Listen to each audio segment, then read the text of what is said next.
Also in California, there's a controversial resolution now being considered by the University of California. This week, the Board of Regents is meeting to discuss a proposal called the Statement of Principles Against Intolerance. It's a right for students not to be offended. But you know, some fear it could backfire and will silence free speech. Will it? Leslie Marshall is a Fox News contributor, syndicated radio talk show host, and Huffington Post blogger. Denny Borelli, chief political correspondent for the Conservative Review and a Fox News contributor. Welcome to you both. Good morning. Good morning. Denny, good morning. Let me start with you. I mean, is this an appropriate protection of shared values, of correct actions, or is it PC out of control? Yeah, I have deep concerns about this policy, Eric, and it's not only anti-freedom of speech, it's also anti-educational freedom. When you look at the fact that individuals will be hampered, students will be unable to talk about certain issues, especially current event issues or even everyday mundane issues. And clearly, I do believe this is a real problem. It's anti-educational. For example, the importance of immigration reform and the importance of defunding sanctuary cities. When what happened, the tragic murder with Kate Steinle, they won't even be able to talk about something like that. Even in the sports world, Brandon Marshall of the New York Jets recently said that black players were treated differently and that Tom Brady's race played a role in this overturning the suspension of the Deflategate. They can't even talk about issues like that. Leslie, is that true? I mean, is it a situation where if someone is offended by anything, then everyone's got to shut up?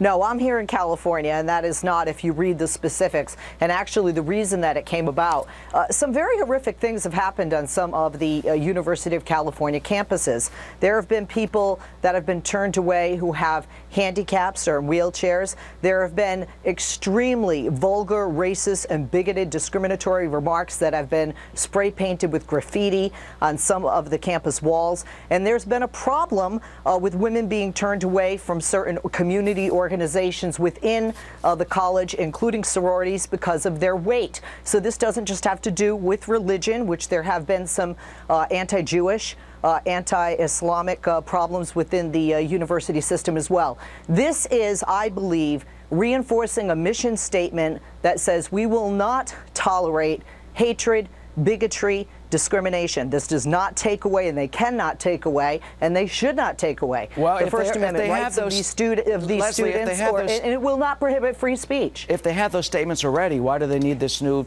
action, Leslie? Because of some of these issues that came about, and I believe, quite frankly, to sidestep potential lawsuits, to nip it in the bud by being more specific and actually even broadening and defining more specifically their anti-discrimination and their upholding that we will not tolerate the intolerance of others in such a multicultural educational system. Here's what some of the Denny, let me read you what part of the Regents' proposal says.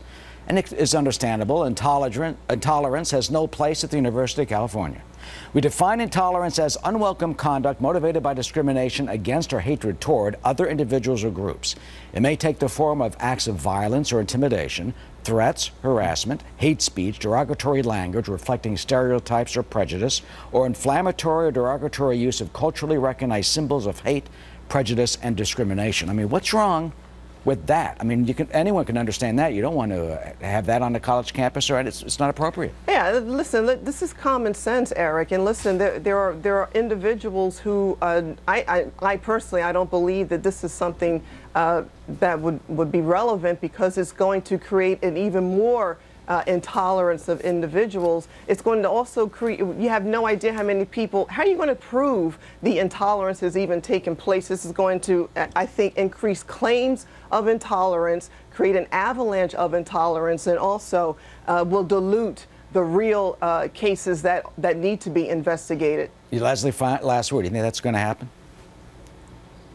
I don't agree with that. I think what it's saying is we're putting it out there. Private universities and state universities do this across the country. This is not something new, but this is directly addressing some of these areas that have taken place within the University of California campuses. And I think they're hoping, as we're in fall and going toward a new year, that more people will think before they are intolerant, not stifling their free speech, just reminding them that you don't need to be discriminatory or bigoted to make the same point. Well, I think this will have a huge effect on the educational experience on these campuses.